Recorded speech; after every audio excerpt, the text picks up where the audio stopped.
Good morning. మొన్న December 31 watch night సర్వీస్లో దేవుణ్ణి ఆరాధిస్తూ ఉండగా వర్షిప్ టీం వాళ్ళు ఇలా చెప్తూ ఉన్నారు. ఈ సంవత్సరం అంతటా దేవుడు మీ జీవితంలో చేసిన కార్యమును జ్ఞాపకం తెచ్చుకొని ఆయన కృతజ్ఞతాస్తుతులు చెల్లించండి అని. ఒక్కసారిగా మేలుల కంటే ముందు నాకు కలిగిన నష్టములన్నీ నాకు జ్ఞాపకం వస్తూ ఉన్నాయి. దేవుడికి చెప్పాను, దేవా నన్ను క్షమించు, ఈ సంవత్సరం అనేక మేలు నా జీవితంలో నువ్వు జరిగించినప్పటికీ ముందరగా నేను నష్టంనే జ్ఞాపకం తెచ్చుకున్నాను అని. దేవుడు అన్నాడు, ఏం పర్వాలేదు, ఇట్స్ ఓకే, నీ లోయెస్ట్ టైమ్స్లో కూడా, నీ కష్టంలో కూడా నేను నీకు తోడుగానే ఉన్నాను అని. అవునా, అన్ని సమయంలో దేవుడు నాతో తోడుగా ఉన్నాడా అని నేను అలా ఆలోచిస్తూ ఉండగా నా లోయెస్ట్ టైమ్స్లో దేవుడు నాకు ఇచ్చిన వాగ్దానాలు, నాతో మాట్లాడిన మాటలు ఒక్కొక్కటిగా నా కళ్ళ ముందు వస్తూ ఉన్నాయి.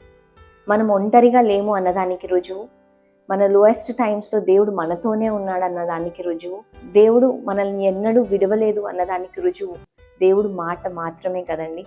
మీ జీవితంలో కూడా మీరు ఎటువంటి పరిస్థితిలో ఉన్నప్పటికీ దేవుని మాట మీ వద్దకు వచ్చినట్లయితే దేవుడు మీతో తోడుగా ఉన్నట్టే అండి. Have a blessed day.